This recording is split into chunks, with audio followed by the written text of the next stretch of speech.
Welcome everyone. My name is Zen Honeycutt and you are on the New MDs, moms, doctors, and scientists working together to heal our children. And I am the author of the book Unstoppable. My website is momsacrossamerica.org.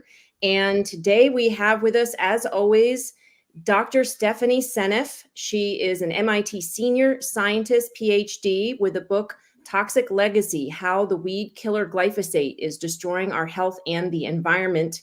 Welcome, Stephanie. Great to be here. And of course, the host of the New MDs, Dr. Michelle Parrow, a 43-year veteran pediatrician and author of What's Making Our Children Sick, a new book coming out soon called What's Making Our Children Well, right? And I just got a publisher today. Excellent. Fantastic. Oh my gosh, we're celebrating today. Today's show is probably one of the most important shows that we have ever done.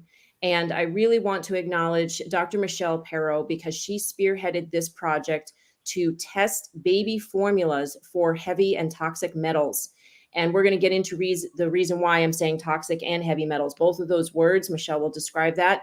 And this is really important because baby formula is the only food that some babies have for the first 6 months or so off of their lives. And it is essential that food that babies have support them in developing their bodies and their brains and their reproductive organs. Now, we all want our babies to be as healthy as possible, and we are all doing the best we can. We want to acknowledge that being a mother is one of the most extremely difficult tasks on the planet. And it can be very difficult. And we are not here today to shame or blame anyone who has used baby formula. In fact, I did, and Michelle did. Yep. Stephanie Seneff is an anomaly. She did not. But many of our moms, I would say most of our moms in our networks have used formula, and that's just what has happened. And here at the New MDs, we want to support you in having healthy children, no matter what you do, whether you breastfeed, use human breast milk bank, or baby formula. And if you use baby formula, we want to see what formulas there are out there and support you in using the safest formula possible.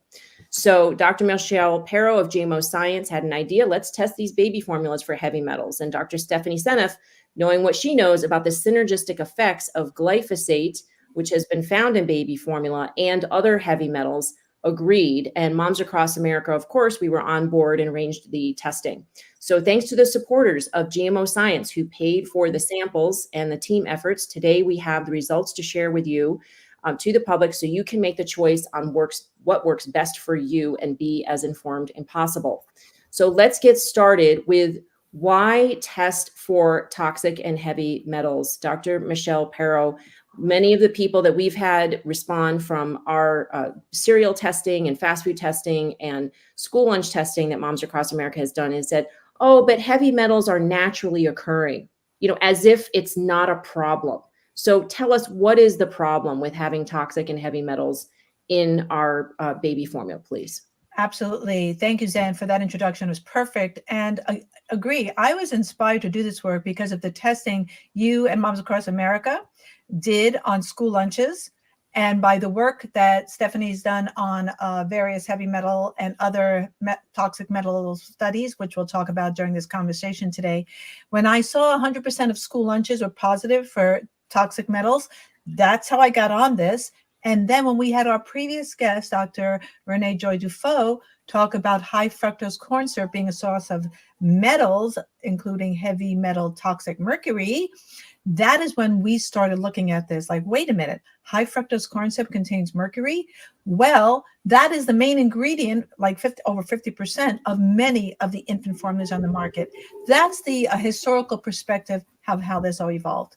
Now, let me just say, people have emailed me and say, well, so what's there's toxic metals in baby formula? It's in dark chocolate. It's in other foods. I'm like, hold on a second, folks. Babies, first of all, are more susceptible to the effects of these toxic metals because of their rapidly developing neurobiology, because of their high cellular turnover, because they have leaky gut brains until at least 6 months, their brains are leaky. So these metals that get in their food quickly can cross their blood-brain barrier. And their ability to detoxify is not what adults can do. So when many of those factors are considered, these metals, and all of them are neurotoxic. We can go into specifics later, but be clear, of the 5 metals we tested, all have neurotoxic effects, and many of them are also carcinogenic. So what happens prenatally and to babies happens to older children and adults. As you can see, thanks to Ann Temple, our producer, who made this beautiful slide for us, when you can get an overview of the systemic toxic health effects of mercury, arsenic, aluminum, lead, cadmium, and we'll talk later, Dr. Seneff will go into synergism when we get these combinations of different metals together. And what we're seeing there is that aluminum is a toxic metal, but the arsenic, cadmium, lead, and mercury are heavy metals. Is that correct? So not all metals are heavy metals, but all of these metals are toxic metals. Yes, I was schooled by that by Dr. James Lyons Wheeler. Thanks, Dr. Lyons Wheeler. It's a weight phenomenon. And I made that mistake myself. And I was like, oh, that's right. Aluminum by weight, it doesn't have the density to be considered heavy, but indeed it is a toxic metal. So therefore we changed study name to toxic metals and not heavy metals.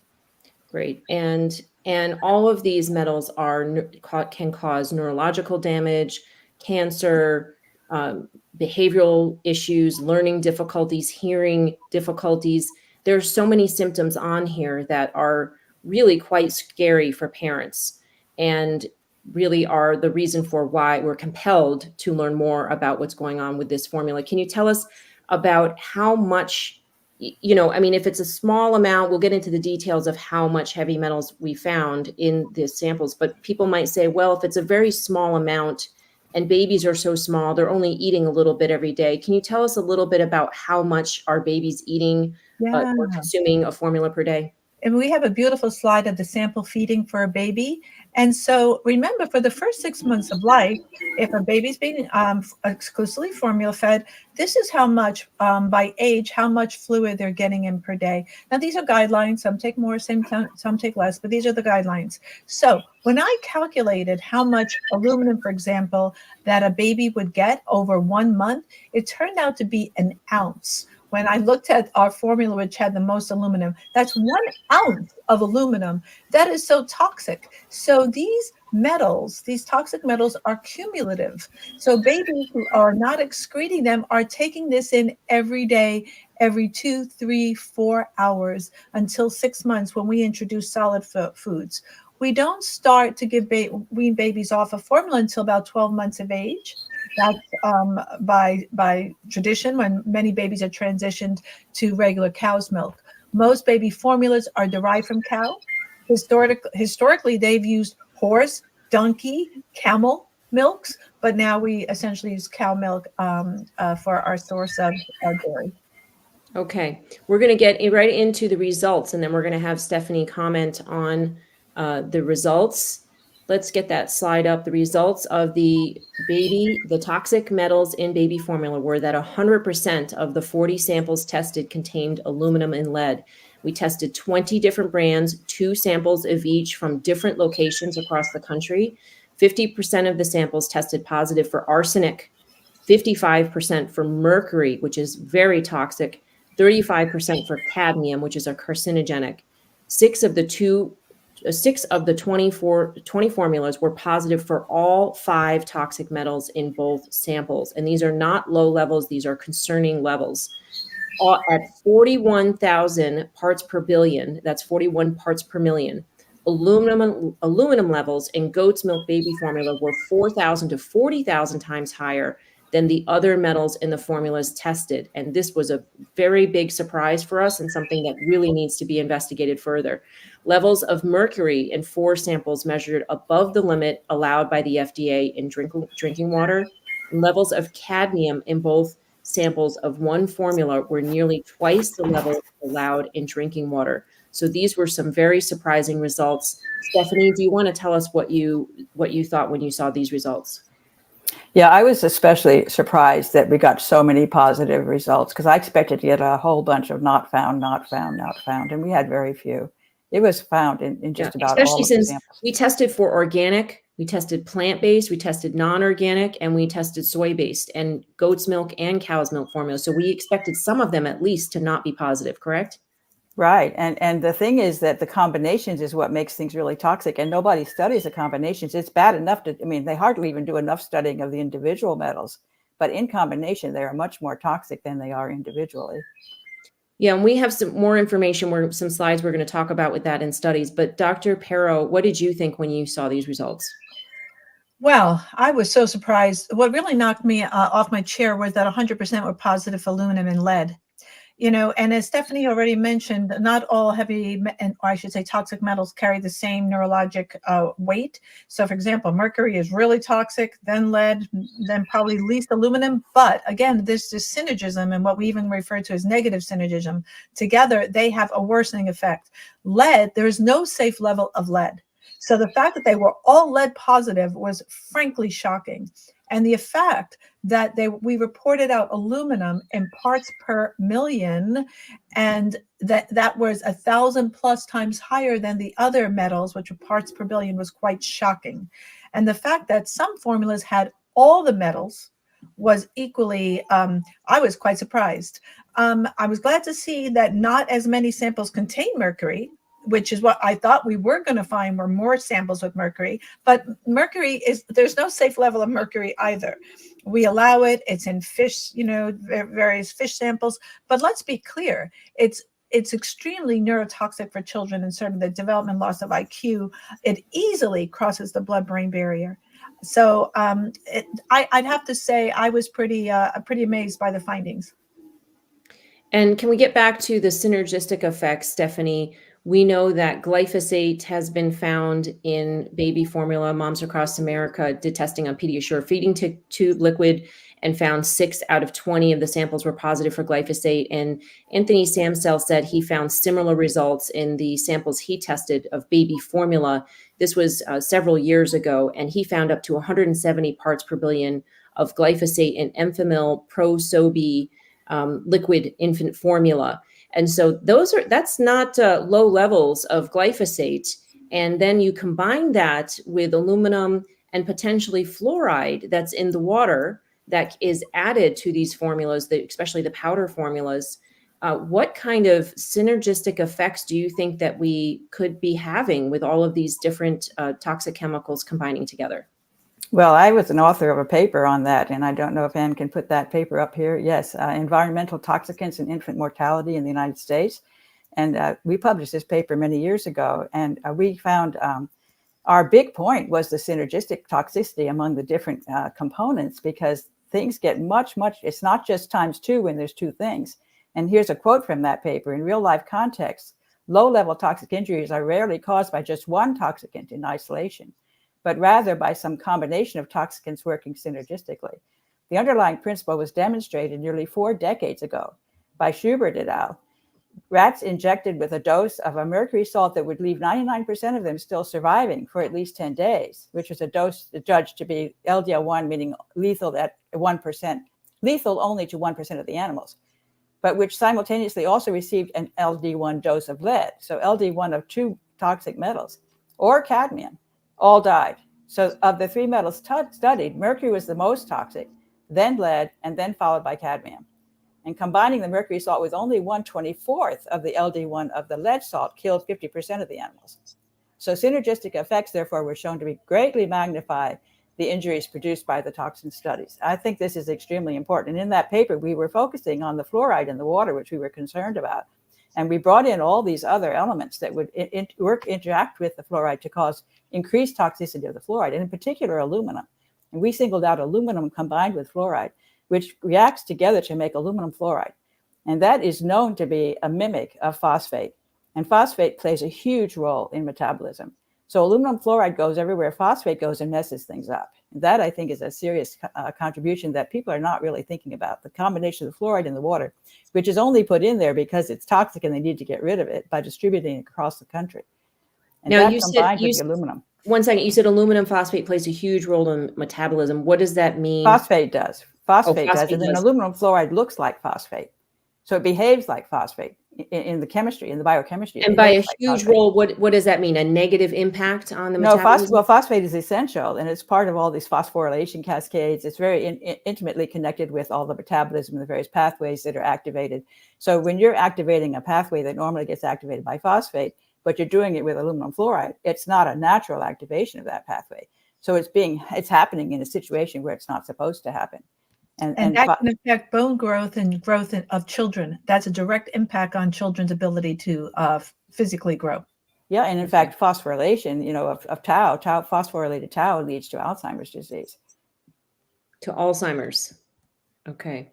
And do we have any other studies? Aluminum. So, there was a study on there have been many studies, I think, on the when you have a dialysis fluid for people who have kidney failure. And they discovered that people who were getting dialysis fluid were developing a dementia. And they figured out that it was due to the aluminum that was in the water, that was in the dialysis fluid. Just from the aluminum in the water, naturally there, these people develop dementia from the dialysis fluid. So aluminum can be very toxic. I think they're underestimating the toxicity of aluminum, which is extremely concerning. We're going to get into more of the results, but extremely concerning that it was found at 41,000 parts per billion in a goat's milk baby formula. We will have all of the names listed on our website in our articles. They actually should be up right now on gmoscience.org and on momsacrossamerica.org as well. And I believe that was, can we Michelle, can you name the name of that one that had 41,000 parts per billion? No, I believe that was Cabrita goat's milk formula, because many babies were dairy sensitive to cows, thinking that they might be able to get away with trying goat. They're similar proteins antigenically, but it appears that some babies can tolerate it. And goats are fed differently than cows. We're thinking they would have a less toxic diet. But we were quite surprised that the goat's milk formula Cabrita had the highest amount of aluminum at 41 parts per million, which is 41,000 parts per billion. So very it's disturbing. Yeah. And if you take that amount and you consider one day of feeding of a child, of an infant, it will come up to over 15 micro. The level of aluminum will be above the limit that the Food and Drug Administration set of 5 micrograms of aluminum per kilogram per day for neonates and individuals with impaired kidney function. So the babies, the small babies, drink enough for that formula alone, not considering the aluminum that's in the water that's added to it. That's going to go over the limit of what's required for these parenteral feeding samples.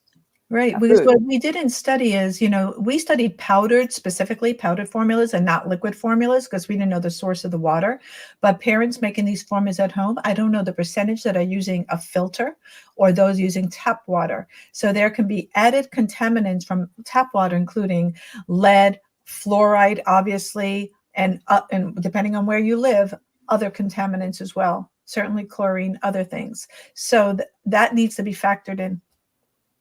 Absolutely. So we might as well segue into how are these toxic metals getting into baby formula. We've already started to touch upon that. I'm going to go over a few points that we as a group have determined just from our research on what's going on with the food supply. And we would love for people to chime in if they think that there are other sources of how aluminum, especially, and these heavy metals are getting into baby formula. And we would like the FDA to do a little bit more research on this as well. So this is not, what we're about to say here is not a written in stone. This is how it's happening, okay? This is a discussion. And what we think is there are 6 different ways that these heavy metals and toxic metals are getting into formula.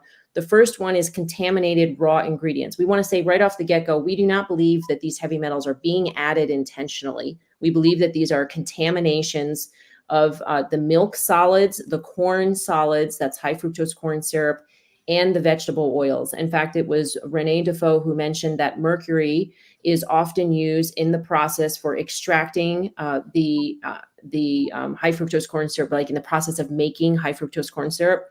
And it's an undeclared type of ingredient. So that may be one of the reasons for the 10% of the samples that we tested having mercury in it. We also believe that the milk solids and the vegetable oils can be contaminated because they are made predominantly from GMO ingredients, and GMO ingredients are genetically engineered. The corn and the soy and the dairy comes from cows that have been fed ingredients that are feed that is GMO, sprayed with glyphosate, was also sprayed with other toxic pesticides. And we know that these pesticides, well, I'll get into that. So that's just keep in mind that the milk and the vegetable oils come from crops that are GMO, okay? And predominantly, except for the organic ones. There's also the manufacturing process. That's number two. The manufacturing process would include the grinding of gears that would grind up a powder or an ingredient, any of the additives, and those gears could be made of lead or other types of metals that would then get into the formula from that way. There could be also containers that are made out of aluminum or other types of metals could be included in the formula making process. The third way is packaging materials. Many packaging materials are lined with aluminum. And if you've got any glyphosate in there at all, it could be chelating and grabbing onto that aluminum, as it would in pipes. If they're, different types of pipes, that's what glyphosate does. Stephanie will tell you all about that. It's a chelator and it will clean the pipes out. That's what it was initially found to do. The fourth way is environmental contamination. We all know that there's air pollution, the particles in the air coming from industrial, factories nearby, surface water contamination. And also one of these ways is geoengineering we believe, and there's actually articles, if you want to show a slide, and on how aluminum has been sprayed to do cloud seeding, to support the clouds to make more rain. And it's aluminum dust from geoengineering fueling. There's super fires, according to this author. So they're pointing out to the problem that this aluminum could be contributing to fires. We are wondering if the aluminum from geoengineering could be contributing to the high levels of aluminum in goat's milk and the other formulas. Many of the other formulas also had high levels of aluminum. We believe that could be coming from the grass that the animals are eating after spraying of the aluminum from cloud seeding, and also potentially other types of spraying fires and things like that. So that's another way. And then the supply chain factors, lack of regulation is one way. And please chime in, Dr. Pero and Stephanie, if there's any of these ways you want to add into it. The sixth way is agriculture practices. That's fertilizers and pesticides, which contain toxic metals, and the irrigation of crop waters with wastewater, biosludge. And I believe we have a slide to show that Seralini actually, well, this is one of the ways: the soil, the water, the air, heavy metals, and the impact on human health. Do you want to, Michelle, do you want to comment on this slide at all and talk a little bit about what's happening here? I think it's just clear. I think you've done a great job in sharing that the multiplicitude of sources of where the contaminants are coming from.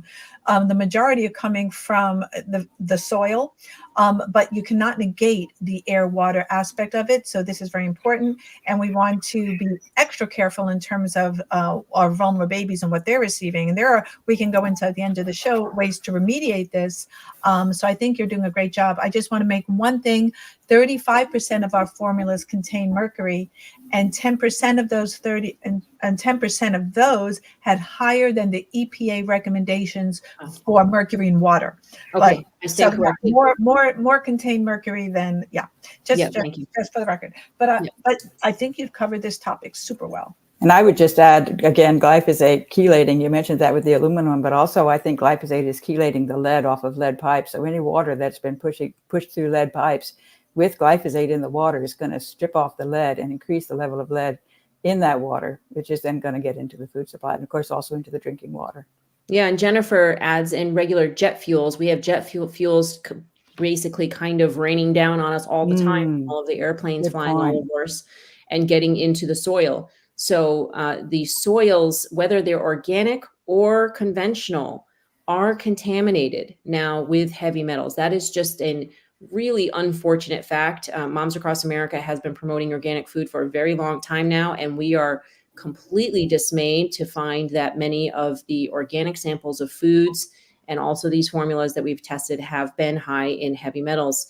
And some cases, and for instance, the baby food that was tested by Healthy Babies Bright Future and Consumer Reports a few years ago, that congressional report was shocking, was actually a scandal, because some of the organic baby foods were higher in heavy metals than the conventional. And we believe the primary factor for that is the fact that conventional farmers can use straight up chemicals like nitrogen and phosphorus, synthetic chemical additives. Organic farmers cannot. So they have to get manure as a fertilizer or fish emulsion from fish as a fertilizer. And these heavy fertilizers, and we believe we have a slide, there are tests that have been done and studies that have been done to show that fertilizers can be high in heavy metals. And the application of these fertilizers to crops like wheat and rice or fish and pose a human health risk assessment. The problem is the FDA has not been regulating. We're going to get all into this about, what is the government doing about this, which is not much. To sum it up, we'll talk more about that. But the fertilizers, we believe, are one of the main culprits, heavy metals and fertilizers. This is another one by the Minnesota Department of Health, studying how the heavy metals are getting into the crops and the soil through the fertilizers. So this is an incredibly important issue that must be being studied. And unfortunately, we moms, doctors, and scientists had to take matters into our own hands and do this work because the regulatory agencies are not doing it. And I couldn't be more proud, though, to be with this team to get this work done, because we really have analyzed everything very, very carefully, especially the Dr. Pero has put hours and hours of work into analyzing this. And can you bring up the slide too about the arsenic and heavy metals found in the herbicide Roundup that is sprayed on the majority of our crops? This is by Dr. Seralini and his team. They found arsenic and other toxic chemicals. Dr. Pero, there was a number that he told you he communicated with you recently. Can you share that surprising number with us? Dr. Seralini said it was 6,600 times more toxic ingredients in those foods that are contaminated with pesticides, and organic is always a better choice. So that's what, and a lot of that information regarding pesticide toxicity with toxic metals is on his website, Dr. Gilles Seralini. Yeah, absolutely. And I do want to say what I said about some organic foods having higher levels of heavy metals than others. That's not all. That was in some cases, and some of those we believe that were, there were fraudulent claims of organic. But we do have a heavy metal problem in organic food as well as conventional food. And in all of the testing that we have seen, thousands of studies, it does show that organic food is better to consume. It's lower in pesticides across the board by the thousands of percents in most cases. So we would, for the most part, recommend that. However, Dr. Pero is going to talk in just a few moments, or soon during the show, about which brands have the top scores, meaning the least contaminated, and which brands have the lowest scores, which are the most contaminated. And we were surprised that organic was really not in the top scores. So it's very surprising to us. We'll get into that. Okay, so let's see where we have any more slides about how, I'm sorry, I've lost my place in my thing here, how heavy metals are getting into, I think we got all of the slides there. Yeah. One more slide is about insecticides. Thank you, Anne. Yep. So we were very surprised. Kelly Ryerson from glyphosatefacts.com was doing some research and came across this aluminum phosphide, which is treated 15% volume in thousands of bushels to the hundreds of thousands of pounds with aluminum. It's an insecticide on crops in many areas, especially in the Midwest, as an insecticide. So this could be another really good reason why aluminum is very high in the baby formulas that we tested. And further research, obviously, needs to be done on that. So let's move to aluminum. We need to talk a little bit more about aluminum. Who wants to go first, Dr. Pero or Dr. Seneff? You want to talk more about aluminum? Well, I can talk about the aluminum glyphosate situation, and I think why don't we start there, Steph, and then I can chime in on the toxic effects in kids. Oh, do I go first? Yes, please. Okay. I just want to add we have a slide. Oh, before you go, I just want to add in that the aluminum levels that were found, why we're really focusing on this is because they were 4,000 to 40,000 times higher than the other heavy metals found in the baby formula. And the aluminum levels were 200 times higher than what the EPA allows in water, in drinking water. So this is not a small level. This is a level that is extremely concerning. And why, Stephanie, is it so concerning that aluminum, especially if it's being combined with glyphosate in these baby formulas, why is this so shocking and so disturbing? Yeah, this is very concerning to me because I really do believe that glyphosate facilitates aluminum to become much more toxic than it would be without the glyphosate. Usually the gut is able to keep the aluminum in the gut and then pass it out through the feces. It doesn't get past the gut barrier, but glyphosate opens up the barrier. It creates a leaky gut, and that allows aluminum to get out. And then on top of that, glyphosate combines with the aluminum. 2 glyphosate molecules will wrap around the aluminum atom, which is a +3 charge, and disappear that +3 charge. So it becomes a neutral molecule, which is then much easier for it to get across the barrier. So the aluminum can just go right across the gut barrier and travel through the blood and go to the brain. And then glyphosate sets up a leaky brain barrier as well. And so glyphosate's carrying the aluminum to the brain and then dropping it off. And I have this paper on the pineal gland that I think Anne can put up at this point, maybe. Yeah, there you go. Aluminum and glyphosate can synergistically induce pineal gland pathology, connection to gut dysbiosis and neurological disease. And that's a paper that I published together with collaborators, Nancy Swanson and Chen Li, a long time ago, I think 2014 or something. I forget when the date was here. I don't see it. But anyway, 2015, sorry. And this was really an interesting analysis that it's theoretical. I mean, we feel this is possible. And part of the reason was because we knew about studies on kidneys. Glyphosate is, kills the kidneys. There's a lot of people who are exposed to too much glyphosate in agriculture and the kidneys get sick. And a theory was that the glyphosate was escorting arsenic to the kidneys and delivering the arsenic. There was a paper that was published by some guys from Sri Lanka on that topic. And so we use that as an analogy because arsenic is also a plus, just like aluminum. They have very similar properties.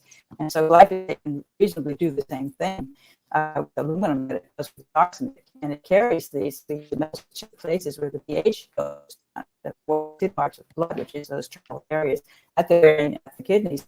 And that's where it can then let go and deliver that aluminum ready-made to cause tremendous damage to the brain. I'm having a little bit of trouble hearing you, Stephanie, but we're going to make sure that everybody has the links to your studies. And we're having a little bit of visibility problem. I don't know, maybe you're having a little bit of weather there in Hawaii. Maybe I can fix that maybe. Maybe your connection could be improved upon and maybe you can come back to it. Let's go over to Dr. Michelle Pero to comment on aluminum in baby formula, please. Absolutely. So the most toxic effects from aluminum. Is that better? A little fuzzy stuff. Oh, I wonder why. That's weird. Looking better. So aluminum is mostly brain and bone in terms of toxicity. All the metals had brain injury, brain impact, but aluminum, brain and bone is where it tends to concentrate most. And, it's funny, when we were doing this study, someone commented to me, well, there's aluminum in breast milk. Well, there is. But it's way less than the aluminum we found in formula, and we'll put that reference in for those who are interested. But we also have to remember that aluminum causes autism. And when babies have intestinal permeability, and you heard about the glyphosate aluminum shuttle across leaky gut, preemies have more leaky gut. Babies that are stressed have more leaky gut, and babies have brain permeability across the blood-brain barrier till about 6 months. So these toxic metals can cross over.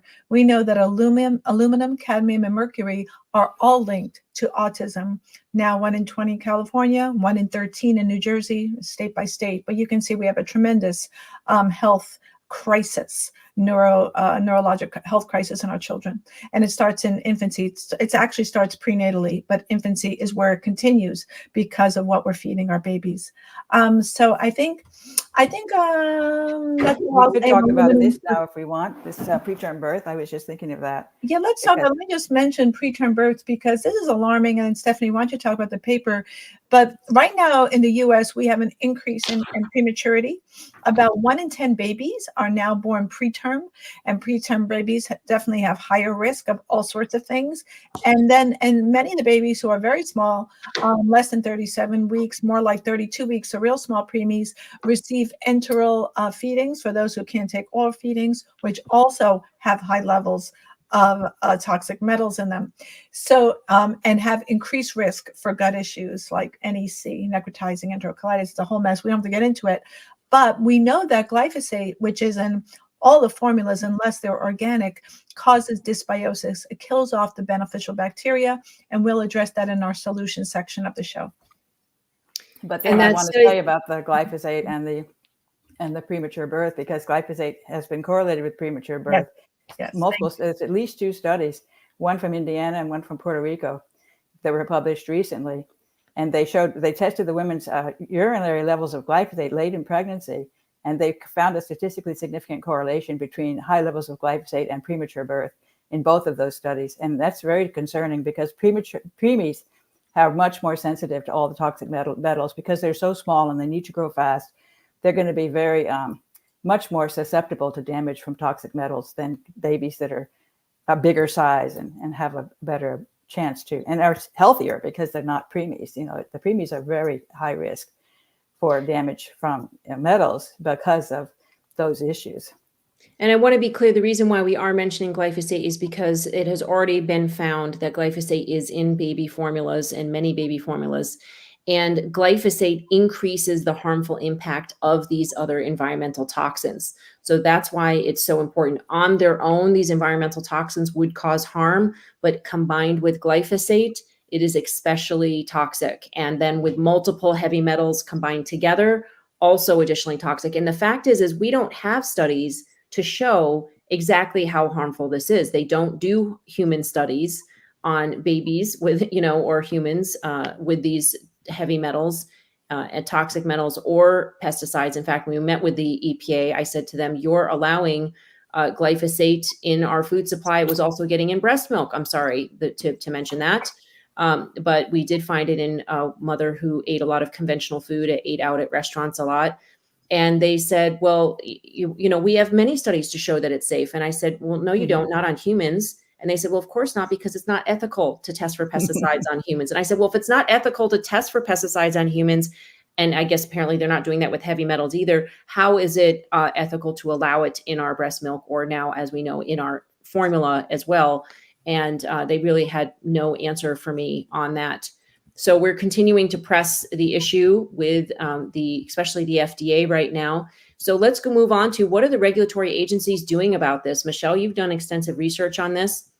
Oh, indeed, I have. Oh, geez, I never thought I was going down this rabbit hole, and yes, we have.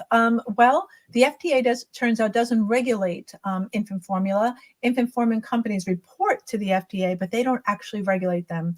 But what we did find through a lot of just clicking on various links, that the FDA since 1962 has been doing something called the Total Diet Study.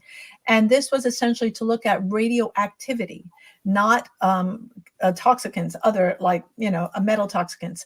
But it has evolved since. And they published their last paper in July of 2022 called the FDA Total Diet Study. And they looked at 910 foods. In the 700 area, because I looked at all 910, I guess I didn't have a life for the past few weeks. They did 4 baby formulas, just 4.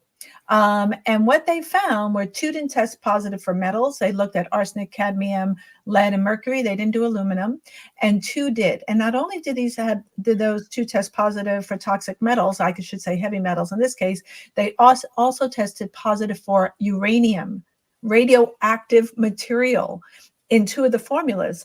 But when we met Zen with the EPA on May 2nd, the FDA on May 2nd, we shared with them their own findings that this was unacceptable, because after, I looked at that Total Diet Study, I looked for action items. Okay, well, what did you do?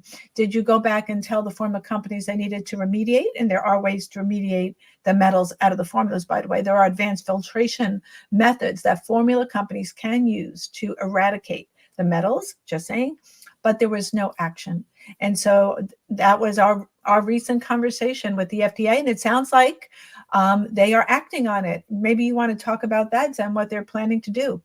Sure. We were very excited that after we met with the FDA on May 2nd, along with Kelly Ryerson of Glyphosate Facts, Dr. Michelle Perro came in by Zoom.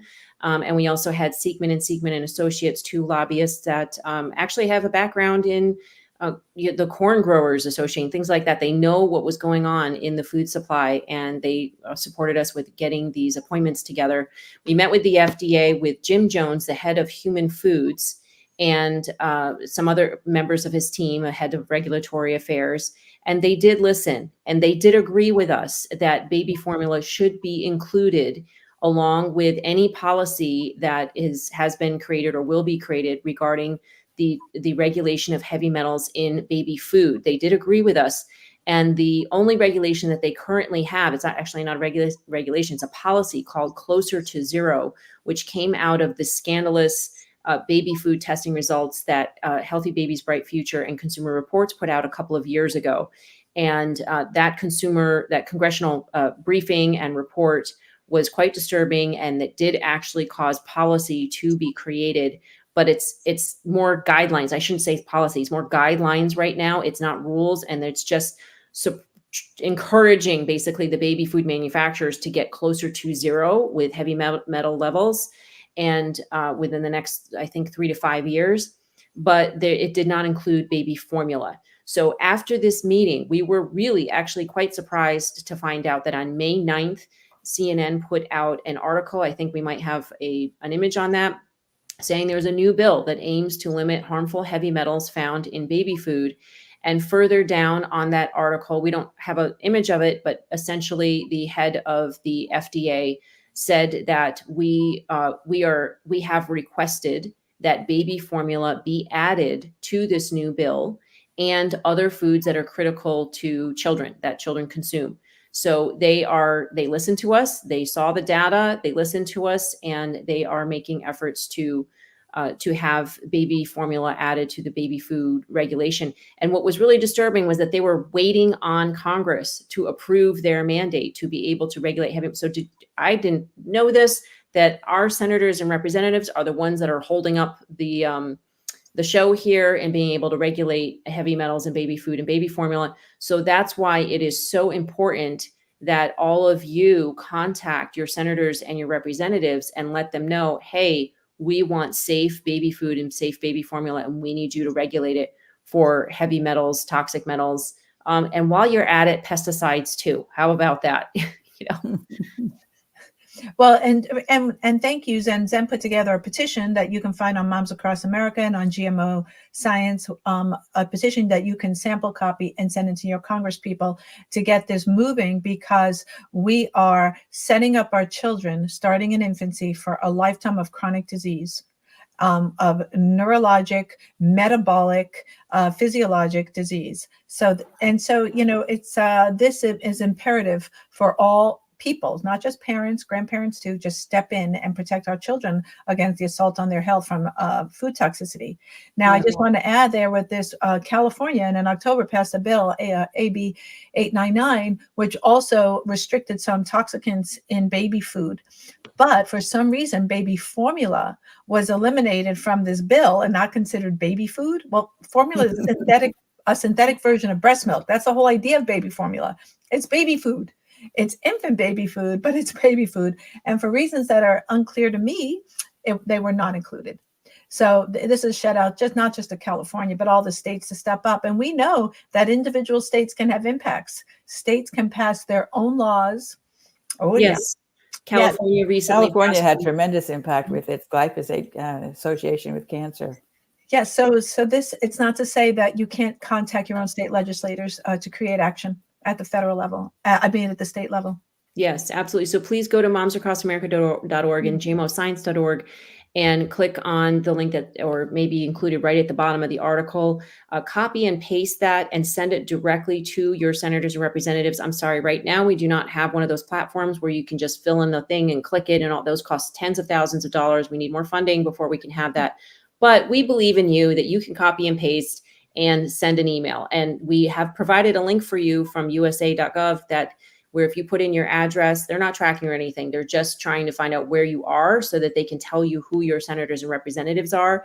And that just pops up in 1 second. You get their email, you get their phone number, you can contact them and tell them. And I promise you, it does matter, especially if at the top of the email, you customize it and you say, I'm a father of 3 children, and this is extremely concerning to me, or I'm a mother, or I'm a grandmother, whatever it is that you are. And I am shocked and appalled that the federal government is not regulating heavy metals in baby food and baby formula. Whatever it is that matters to you, please put in a sentence that's customized at the top of the email. And then that is much more likely to be seen by the senator's aides. And they do report back, all the paralegals and senators' aides that are monitoring all these emails, they do report back to the senator and they will say, hey, we got 3,000 emails today just about the heavy metals, or 10,000 or whatever. They will bring it up and they will know that their constituents will only put somebody in office who actually takes action based on health and safety of their constituents. So it really does matter. And when we had these meetings with senators and representatives' aides, we were really surprised to find out that some of them just had no idea, for instance, that glyphosate is still being sprayed on crops as a drying agent, or that the fertilizers for organic food can come from confined animal feeding operations, which would mean higher levels of heavy metals. They don't have even a semi-basic understanding of how this industrial agrochemical farming system works. And they need people like us to go there, or like you to go there, to educate the senators' aides, or to email them or call them. So I can't tell you how important it is, how much it's important for you to comment and to email them and to take action. So in the meantime, until they get their act together and actually are regulating the baby food and baby formula, what can we do, Michelle? Please tell us, what are the best formula options after you have poured over the hundreds of data points of our testings of aluminum, arsenic, cadmium, lead, and mercury in 40 samples? That's hundreds of data points. You assessed this. Tell us about your rating system and assessing it, because this was not an easy task. Please tell us about it. Indeed, it wasn't, because where the rubber met the road was that it was hard to discern based on the literature. Was it better to have fewer metals with higher amounts, or more metals in a sample with lower amounts? So when I scoured the literature to look at the impacts of synergy, and I went to Stephanie's papers and I saw a lot on negative synergy, it was really hard to figure out because there was no data. So do parents sit around not feeding their babies because we don't have data? I don't think so. Sometimes we need to make recommendations based on what we know, asking for future studies. So based on what we know, I just created the scoring system, with 1 being the recommendation and 3 being not so good. Number 1 came out for Kirkland ProCare non-GMO infant formula. And this would probably be my top choice because it's a non-GMO formula, which means it doesn't have GMOs. But my request to Costco, makers of Kirkland, but Kirkland is actually made by another company. It gets a little messy who actually makes these formulas ultimately. Would they be willing to do an organic version? So this is my shout out to Costco. Please make an organic version of your Kirkland, then it will be the superstar. Similac Sensitive was also a top rating. And for those babies who need what we call pre-digested formulators or elemental formulas, pure amino hypoallergenic powder infant formula for babies with digestive issues came out. And we studied 2 pre-digested formulas for babies who can have digestive issues, and both look pretty good.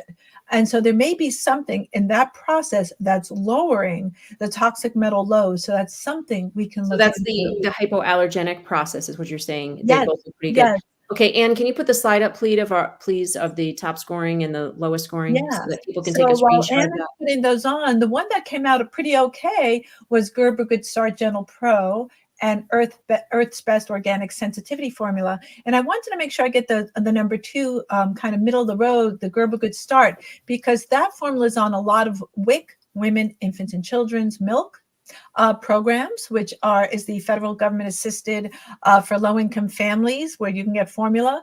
And Similac Sensitive Infant is also on many states for WIC, Women, Infant, and Children. Now, some of the lower scoring formulas, as you can see here, and when we selected these formulas, we were trying to select formulas that were high in high fructose corn syrup, thinking we were going to find mercury. So we could not test all due to cost constraints. We tested 40. But honestly, there are over 50 formulas on the market, and we did test organic, not conventional, one soy. We would want to test more, American and European, Australian brands. As you can see, Up and Up Gentle, we didn't want to pick on Up and Up. It's made by Perrigo. They sell it at Target. A lot of these other big markets like Amazon, Target, Walmart, Kroger's have their own formula brands that are made by Perrigo Nutritionals. There are four main formula companies, and Perrigo is one of them. Abbott, Me Johnson, and Nestle being the other three big ones. And Enfamil plant-based soy, I think that was my least favorite was the soy formula. And yep, here it goes. Oh dear.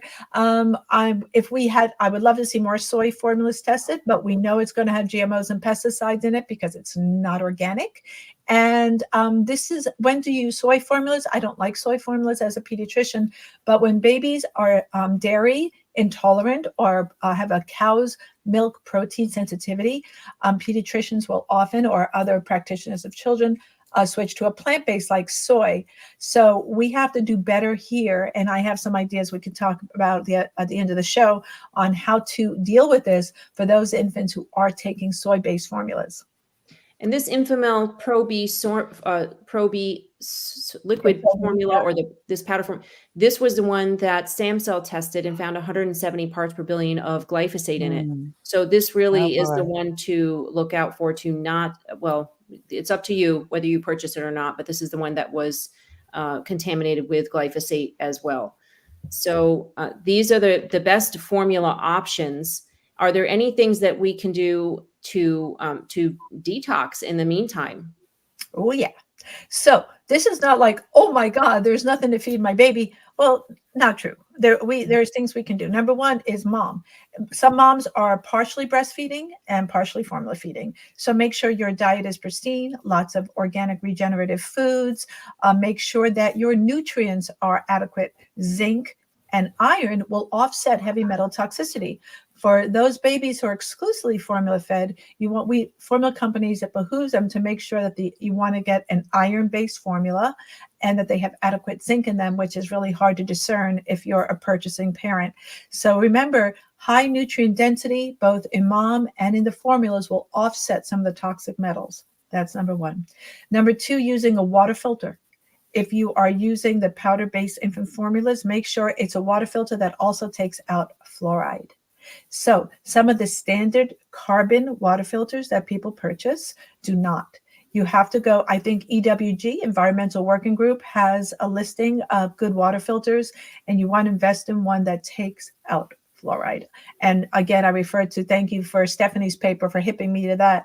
When I read about that, I was like, oh no. Okay, so no tap water. Then again, what I'm a big fan of are probiotics. There's a lot of literature coming out right now showing that certain microbes can uptake metals. I'm writing a follow-up article, and I'm going to write which ones those are. Mom can take them, and should talk to your practitioner about whether baby should take certain probiotics to help offset the metals. Now, so yes, I do a lot of probiotics for babies. Now, formula companies are now adding probiotics into formulas to look more like breast milk, but they may not be focused on probiotics that uptake heavy metals. Probiotics are also used in soil remediation to remove metals from soil using various microbes. So this is not like a brand new thing.